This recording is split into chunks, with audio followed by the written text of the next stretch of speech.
Dun, dun, dun, dun, dun, dun, dun. Hello, welcome to the Ferrari A1 Podcast. I'm your host, Quinn Walbert, and today we will be discussing the topic of GMOs. With me, I have geneticist Dr. Timbits and nutritionist Mr. Fancy Shoes. So our first question, Dr. Timbits.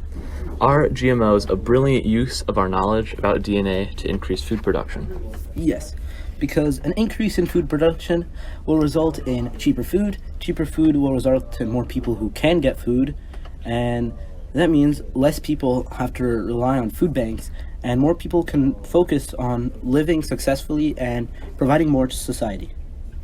Sounds pretty good. But Mr. Fancy Shoes, what do you think? I'd say no, because there could be some long-term effects we don't know about yet. In addition to that, research should be directed towards more natural ways to produce food. Okay. And Dr. Timbits, do you think that genetically modified animals are unethical? It may seem unnatural, but we've been altering animal DNA for thousands of years through selective breeding. And by changing the DNA of the animal, we are doing basically the same thing, but just in a quicker fashion. Oh, okay. And Mr. Fancy Shoes? So, genetically modified animals are indeed unethical, in my opinion, because as most importantly, it's unnatural. Also, by genetically modifying animals, you are violating the animal's rights, because essentially you're just manipulating the animals to your own benefit. Also, some animals who have been genetically modified, like salmon, have faced many breathing, feeding, and reduced swimming capabilities, which can affect the organism long-term, leading to massive damage. Okay.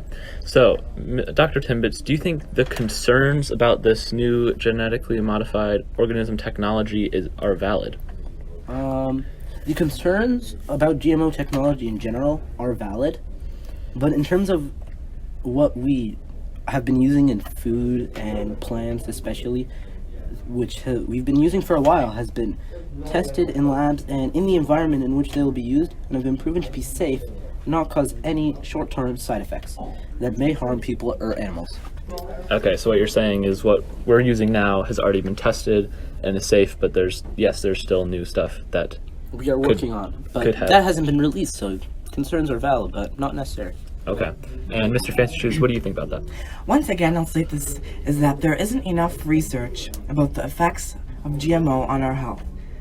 Also, especially since what we are doing is so unnatural, it is likely that there will be health concerns associated with those genetically modified plants and animals as well. So it might affect our health, and in the future, it could also affect the actual genetically modified animals or plants.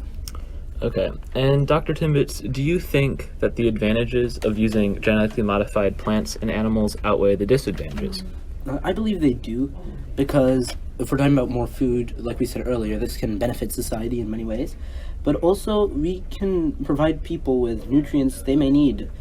For example, golden rice has extra vitamin A, and in places where rice is a staple food, which generally doesn't have much vitamin A,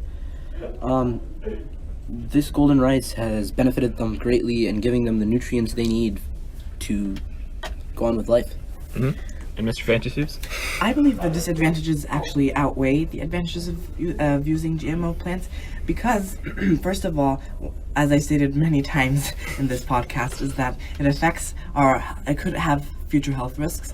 Also, it can also have risks on genetically modified things such as plants and animals. And honestly, from what we've talked about, I'd say that the disadvantages far outweigh the advantages in terms of numbers. And today we've been talking about GMOs and their effects on our daily lives, and I thank you both for your time.